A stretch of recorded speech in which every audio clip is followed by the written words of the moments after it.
Jadi selama menikah itu ya saya tidak disentuh, tidak dinafkahi batin jika saya tidak menyiapkan alat kontrasepsi ya. Gitu. Jadi seorang istri kan wajib ya dinafkahi secara batin terutama. Bismillah. Bismillahirrahmanirrahim.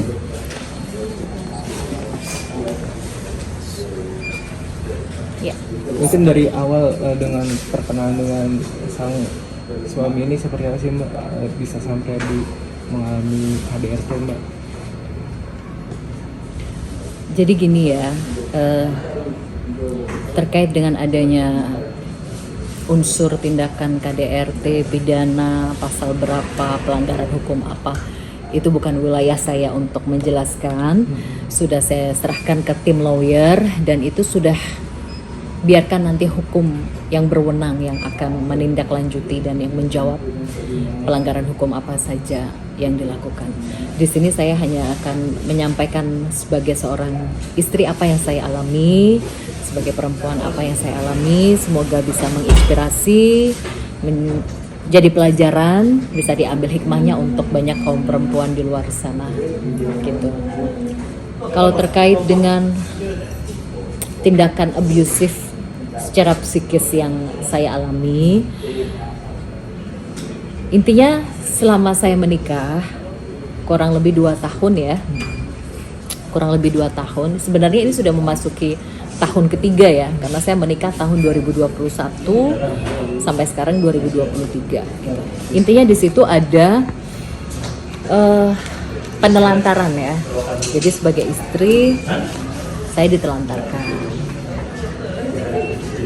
tidak dinafkahi lahir dan batin secara layak. Saya disembunyikan, tidak diakui.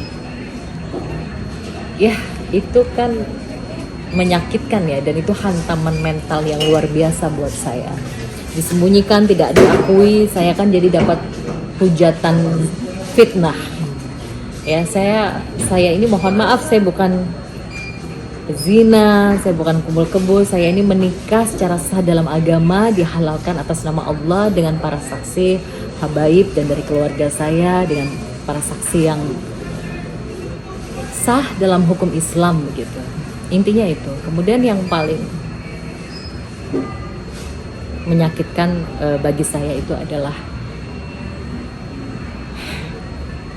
sebagai perempuan saya tidak diperbolehkan untuk hamil dan memiliki anak.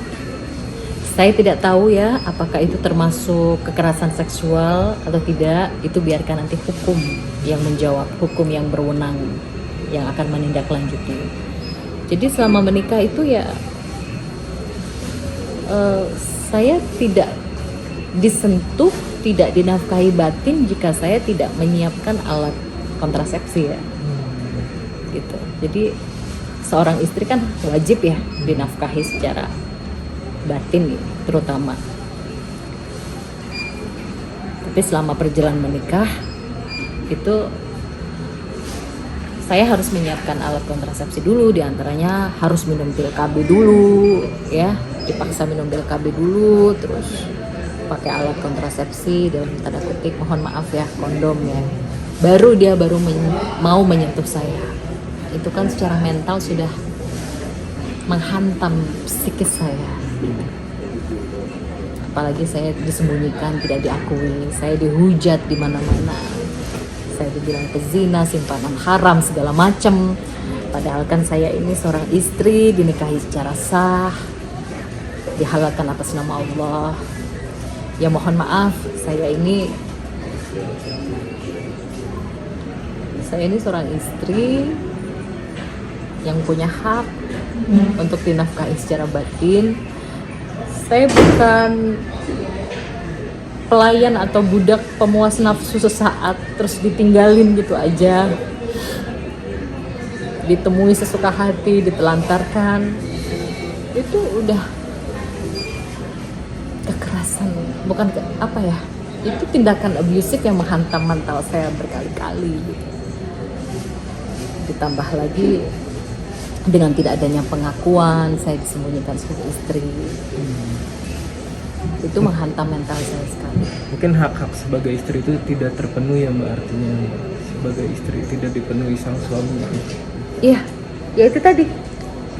Mentelantarkan, tidak menafkahi lahir dan batin secara layak, kemudian tidak diakui sebagai istri, disembunyikan. Saya tidak boleh hamil, saya tidak akan disentuh atau dinafkahi batin jika tidak menuruti apa yang dia mau. Ya secara tidak langsung itu kan pemaksaan ya.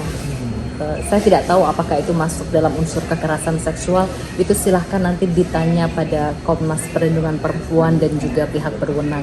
Itu nanti silahkan ditanya. Tapi yang pasti itu secara mental benar-benar apa ya, membuat saya hancur, membuat saya hilang akal sehat. Mungkin dari kekerasan fisik juga, verbal dan verbal juga, apakah didapat ke Mbak juga apa seperti apa? Kalau kekerasan ini kan saya fokus di kekerasan psikis ya, karena kekerasan psikis ini kan dampaknya berkepanjangan gitu. Kalau kekerasan fisik, saya pernah mengalami kekerasan fisik juga di pernikahan sebelumnya. Tapi kalau kekerasan fisik ini yang saya alami ya, hitungan hari, minggu, dipukul sampai bonyok gitu, mungkin insya Allah sembuh gitu. Tapi kalau kekerasan psikis mental ini kan lebih berbahaya ya, bisa menyebabkan kematian.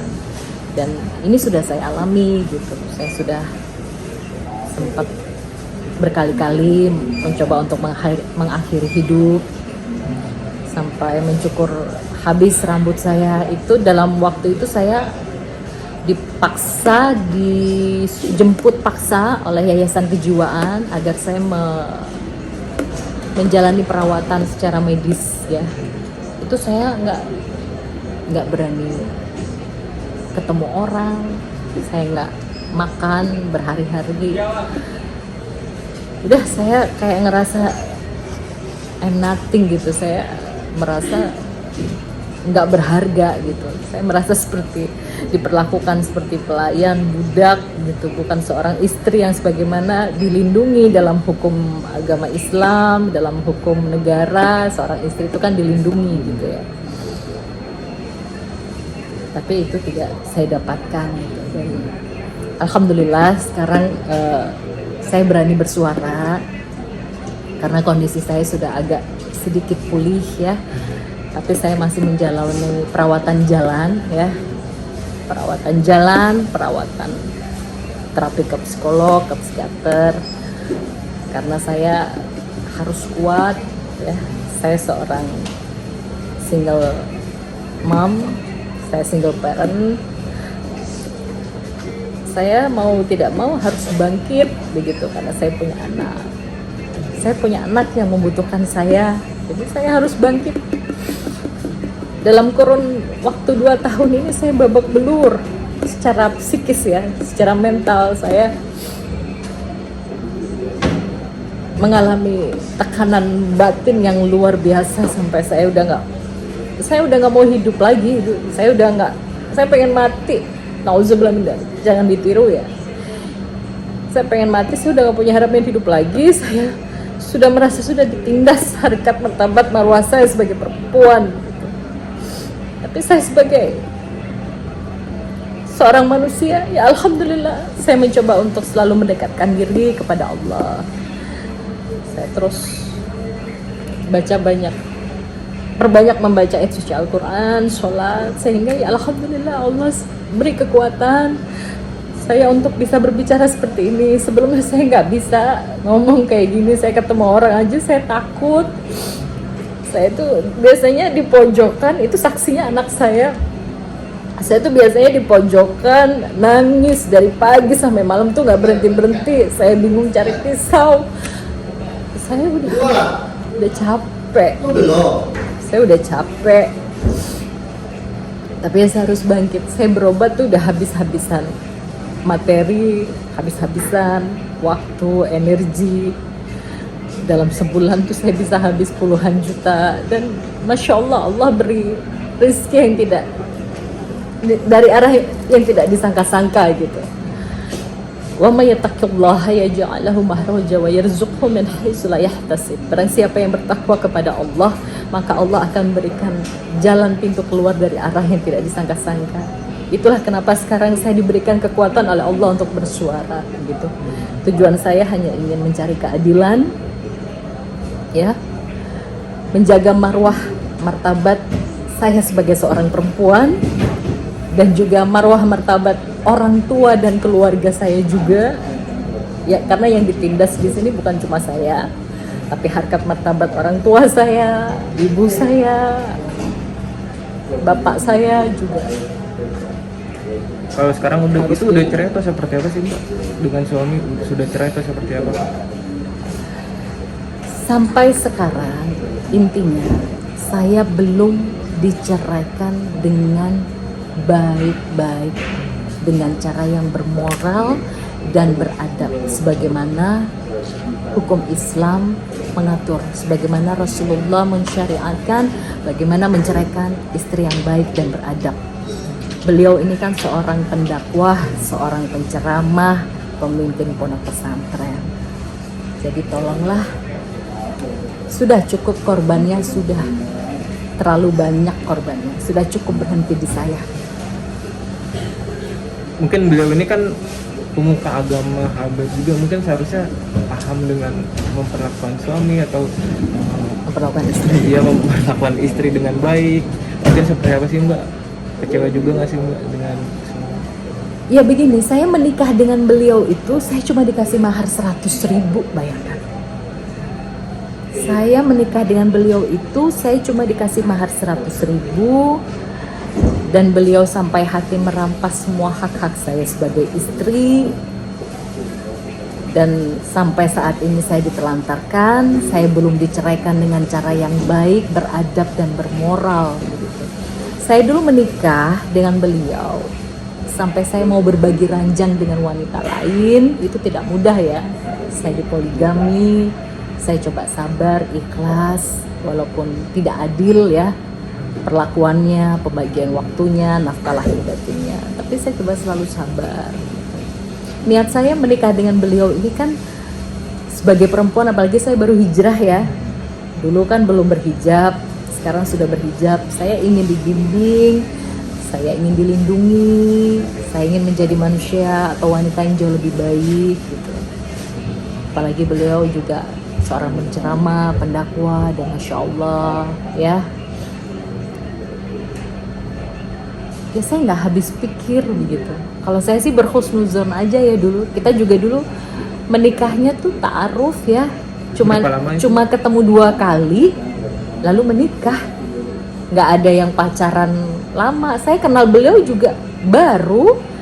Begitu kenal, ketemu 2 kali, udah saya langsung diajak nikah. Ya tujuan saya mau menikah, ya memang saya harus berkorban gitu ya. Saya harus berbagi ranjang dengan wanita lain, itu sudah konsekuensi yang harus saya terima, tapi ya itu sakit, itu menyakitkan sebagai perempuan. Itu sebagai istri kedua atau seperti apa sih Mbak? Ya, jadi saya dinikahi sah secara agama oleh beliau sebagai istri kedua, ya. Tapi intinya hubungan saya dengan istri keduanya alhamdulillah baik. Saya sangat menghormati istri pertama beliau. Ya, kami sudah pernah bertemu, bersilaturahmi, bicara dari hati ke hati sesama perempuan, tidak ada permusuhan, tidak ada hujat menghujat, tidak ada saling menghina, nggak ada. Intinya hubungan saya baik dengan istrinya dan saya ingin terus bersilaturahmi dengan baik gitu. Tapi ini kan ada masalah yang belum selesai dengan suami saya. Ini harus dipisahkan gitu. Jadi biarkan saya menyelesaikan urusan ini secara hukum dengan suami saya. Komunikasinya seperti sih dengan suami saat ini, apa masih tinggal atau pisah apa seperti apa sih? Jadi saya menikah dari tahun 2021. Penelantaran itu tidak hanya terjadi 1 kali, tapi berkali-kali. Dan terakhir ini selama 1 tahun ini saya tidak berkomunikasi dengan beliau karena ya sudah nomor saya diblokir gitu aja. Nah, secara hukum Islam ya, apalagi beliau ini seorang pendakwa, penceramah, ya kalau meninggalkan seorang istri, menceraikan seorang istri atau wanita, ya selayaknya diceraikanlah dengan cara yang baik dan beradab gitu. Jangan asal main tinggal. Saya itu anak manusia, bukan anak ayam gitu yang bisa ditinggal, ditalak terus selesai gitu. Ya kan setidaknya ada itikat baik, komunikasi yang baik gitu. Itu tidak ada gitu. Jadi udah main tinggal aja. Mungkin terakhir nih Mbak dari saya, mungkin langkah hukumnya gimana sih Mbak saat ini Mbak? Kalau dari yang di Polres Bekasi itu? Ya, jadi langkah-langkah persuasif sudah dilakukan ya secara kekeluargaan, ke ulama-ulama besar, di mediasi itu sudah. Kemudian langkah untuk meminta perlindungan, mengadu ke Komnas Perlindungan Anti Kekerasan Terhadap Perempuan juga sudah. Tapi tetap tidak ada itikat baik. Nah, akhirnya kami masih memberikan jeda waktu beberapa hari, tetap tidak ada itikat baik. Akhirnya kami melaporkan secara hukum. Ya, semoga dengan saya melaporkan secara hukum bersama tim lawyer ini tidak ada lagi korban-korban berikutnya. Ini sudah jadi efek jerah lah ibaratnya. Dan sekarang baru kemarin laporannya diterima ya. Itu pun prosesnya tidak mudah ya, karena ini pelajaran juga ya. Untuk pernikahan sah secara agama itu kan tidak tercatat di KUA ya. Jadi ini menjadi polemik juga. Jadi silahkan bertanya pada ahli hukum ya, apakah pernikahan siri itu dilindungi secara hukum, ada undang-undangnya. Itu silahkan nanti ditanyakan ke Komnas Perlindungan Perempuan. Tapi setahu saya ya, setelah saya berkonsultasi dengan berbagai instansi pihak ya, salah satunya Komnas Perlindungan Perempuan, pernikahan sah secara agama itu dilindungi ya insya Allah secara hukum negara. Cuman apa itu pasal-pasalnya itu bukan wewenang saya yang bicara. Jadi sampai sekarang alhamdulillah terima kasih kepada pihak kepolisian Polres Metro Bekasi yang sudah menerima laporan kami. Semoga teman-teman media juga bisa memberikan dukungan moral agar kasus ini berjalan dengan mencapai keadilan yang seadil-adilnya. Dan saya juga butuh dukungan moral dari Komnas Perlindungan Perempuan juga. Terima kasih karena kondisi psikis dan mental saya belum pulih sepenuhnya. Saya masih rawat jalan, saya masih dalam pantauan psikiater dan psikolog. Karena berhadapan dengan hukum ini butuh keberanian, butuh mental yang luar biasa, harus kuat. Begitu, saya minta doanya aja. Mungkin bakal ada pemeriksaan juga atau seperti apa sih Mbak? Kenapa? Ada pemeriksaan dari kepolisian juga atau seperti Apanya?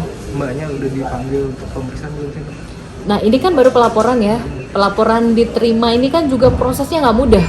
Polisi kan tidak bisa sembarang, sepengetahuan saya ya, pihak kepolisian itu tidak bisa sembarang mengeluarkan laporan jika tidak ada bukti-bukti kuat begitu. Tapi alhamdulillah dengan pertolongan Allah kemarin Allah memudahkan, akhirnya laporan kami diterima oleh pihak kepolisian. Terima kasih kepada pihak kepolisian yang sudah membantu berjuang bersama-sama agar saya mendapatkan keadilan.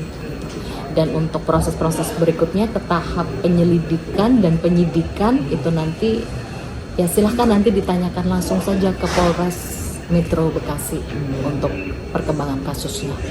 Mungkin buktinya apa aja sih yang dibawa sih Mbak dalam laporan itu Mbak? Jadi bukti-bukti yang dibawa kemarin adalah ini ya, foto saya dengan suami, kemudian tekanan psikis dan mental apa saja yang saya alami selama beberapa waktu ya, termasuk sayat nadi, mencoba untuk mengakhiri hidup, mencukur habis rambut. Itu foto-foto dilampirkan semua, dan juga ada bukti-bukti ibaratnya rekam medis ya, obat-obatan dari psikiater, dari rumah sakit kejiwaan, dari klinik-klinik psikiater. Itu bukti-bukti resep obat, kwitansi obat, udah banyak sekali, dan juga bukti surat dari Yayasan Kejiwaan bahwa saya dirawat selama 1 bulan ya ibaratnya bukti visum secara psikis ya. Cuman mungkin ada yang harus dilengkapi atau gimana, itu nanti biarkan berjalan pihak kepolisian nanti yang akan menindaklanjuti.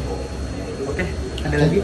Cukup. Oke, terima kasih. Terima kasih Mbak. Semoga Terima cepat kasih. selesai masalahnya. Alhamdulillah, insya Allah doakan ya. Amin. Habib sama sih itu, Pak?